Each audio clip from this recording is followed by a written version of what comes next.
Hi, the purpose of this video is to show students how to post in the journal.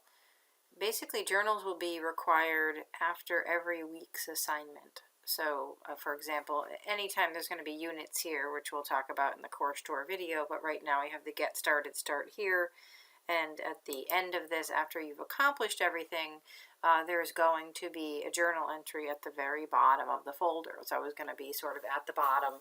I might have a what's next listed after the journal, but basically, so the purpose of the journal, I want you to think of this as a way to communicate with me. So if we had class together at the beginning of class or the end of class, I'd say, hey, how was your week? How did the assignment go? What did you think? We just sort of sit there and chit chat about it.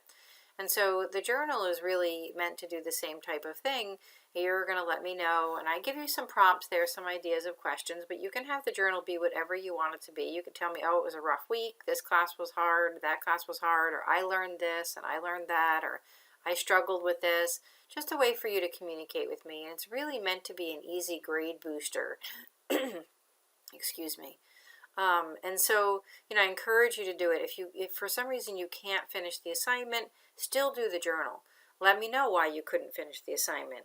So it's just, it's worth, I think, I can't remember if you look in the syllabus if it's 10 or 15% of your grade. I think it's 10% of your grade.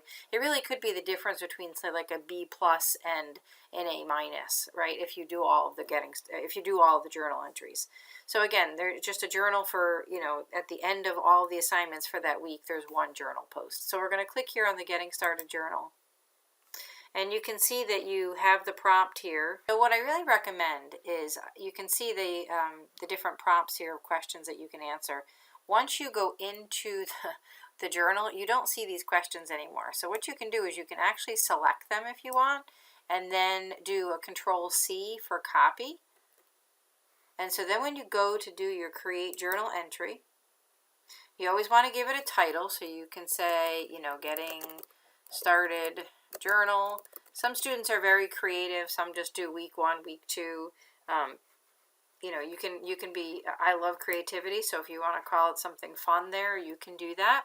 And then I come down here to the body, and you can do Control-V if you want, and then do Remove Formatting. V as in Victor, but that's for paste. So this will at least give you your questions. You don't have to do this. If you just want to type your journal and not worry about what these say, you can do that.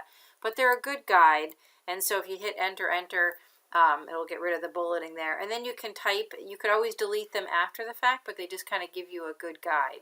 Some students like to actually answer the questions here, and then they type it here and do it that way. I don't really care, but I just want you to do the journal. I want you to give it a little bit of thought. I'm not looking for like pages and pages. I'm looking for, a few good sentences up to a paragraph. I'm not looking for it was fun or it was terrible. I'm looking for more than just a sentence or two. Speaking of, there will be a rubric associated with all journals. It is expected that you would at least check the spelling on it, that you would have the full sentences. For the most part, if I see you put some effort into it, I'm going to give you a good grade. But again, this is your means of communication with me. It's a good way for us to build a relationship. And so, you can share things that you couldn't share during the assignment submission. So that's really what the purpose of it is. Once you do the journal entry, that's where you're going to hit this post entry. If for some reason you want to save it, you want to think about it, you can do that. When you come back into it, it will bring it up. But you just want to remember, I won't see it until you hit post entry. Okay, so you'll have, typed in, I'm obviously just doing a dummy one. Okay, and then I'm going to hit post. Okay, and again, just like for the assignment, you see success, your journal entry was created. And if you went to your My Grades, you would see that the Getting Started journal has something submitted because you would see that exclamation mark. Once I grade it, you will then see a little comment bubble here. I will always write back. I'll always respond. And I don't do that until after I've graded your whole week's assignment. So that way I can provide any additional feedback that I think is useful in the journal. So that's pretty much it. I hope that you enjoy doing the journaling. I think it's a great reflection about what you learned that week and just a good communication tool for the two of us. Let me know if you have any questions.